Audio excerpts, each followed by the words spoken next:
Hi, I'm Thomas Anton, and today I'm going to be talking about what humans are supposed to eat.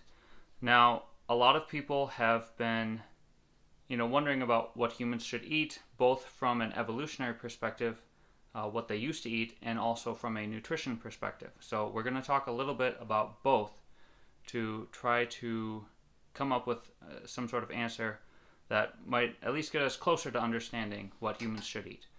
So, a lot of people within the world of human evolution will say, "Oh well, we're supposed to be eating a lot of meat," but then you go up to nutrition science, and the answer is a lot less clear.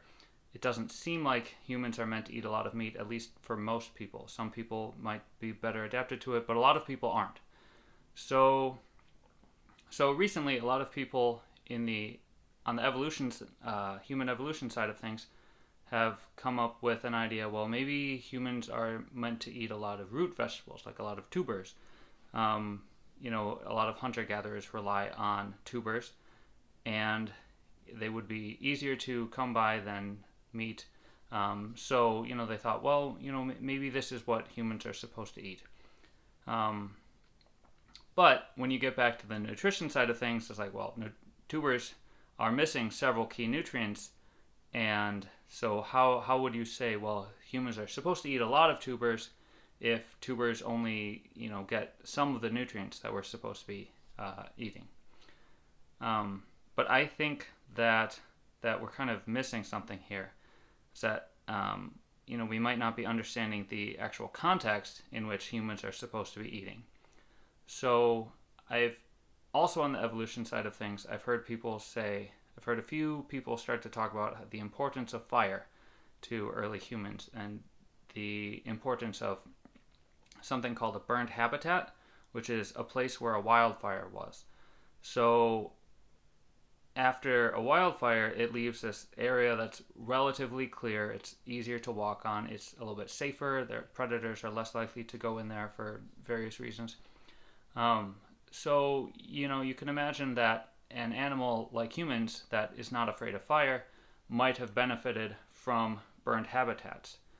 But something that I don't think has been appreciated as much as maybe it should be is that a wildfire actually changes the composition of the soil.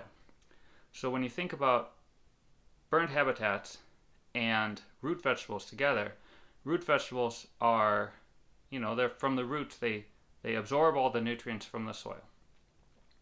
So then when you change the composition of the soil with a wildfire, then that would necessarily change the composition of nutrients in the root vegetables. So, when we say, oh, well, root vegetables wouldn't have enough of certain minerals in them to cover humans' needs, that's only in the context of growing them today. That's not necessarily in the context of eating them in burned habitats. So, if you have root vegetables in burned habitats, they would almost, necessarily have, or at least very likely have a different nutritional composition. They would probably have a lot of minerals that were increased compared to how we grow them today. And on top of that, I think we've been missing there's another part of this that I think we've been missing, which is the gut health aspect. When you think, okay, well, how can a cow eat grass? Well, cows don't really have a lot of the enzymes to break down the grass, or if they do, they don't have very much of them. What cows have instead is they have, a rumen, and in the rumen, there's a whole bunch of gut bacteria, and those gut bacteria break down the grass, which the cow can then digest and absorb nutrients from. And the bacteria even produce certain things like B vitamins and proteins from the grass for the cow. And we humans have gut bacteria. We know this. We give people probiotics and try to increase fiber to improve gut health, but it doesn't work as well as it should, because I think we're not understanding what the best bacteria for humans should be. And for a lot of people, it seems to be a type of bacteria called bifidobacteria. most healthy breastfed naturally born babies have about 90% or more of their gut filled with bifidobacteria, co-evolved bifidobacteria. And that bifidobacteria actually does a lot of things for the humans as long as they're eating foods that feed the bifidobacteria. So, like the cow, as long as the cow's eating grass, the foods that feed a cow's gut bacteria, then the cow can get a lot of nutrients from those gut bacteria. And if humans were to eat the foods that fed our gut bacteria, then we would get a lot of the same nutrients, B vitamins, proteins, and other things from those gut bacteria. So, and when you look at bifidobacteria, some of the things that bifidobacteria eats best are starch and inulin, which are found in abundance in root vegetables. So, when you think of this whole context together, I don't know, it needs more testing and, but it seems like it's at least plausible to say that humans were made to eat root vegetables in burned habitats with bifidobacteria or some other type of gut bacteria for maybe different populations that extracted the nutrients or converted nutrients, produced nutrients from those raw materials from the root vegetables in order to get all of the nutrient needs for humans. So, it's different to say, well, root vegetables today don't have enough nutrients, but in the past it would have been root vegetables, or it could have been root vegetables in a burned habitat, which would have increased certain minerals and nutrients. And if you have the right gut bacteria, and you can produce things like B vitamins and proteins, and convert extra omega-3 fatty acids, and convert vitamin K1 to vitamin K2, there are a whole bunch of things that your gut bacteria should be able to do for you to help you get the nutrients you need if you're feeding those gut bacteria the right food. And it seems like the right food might be root vegetables. So, I don't know for sure. This needs, more testing and needs other people to, look into it.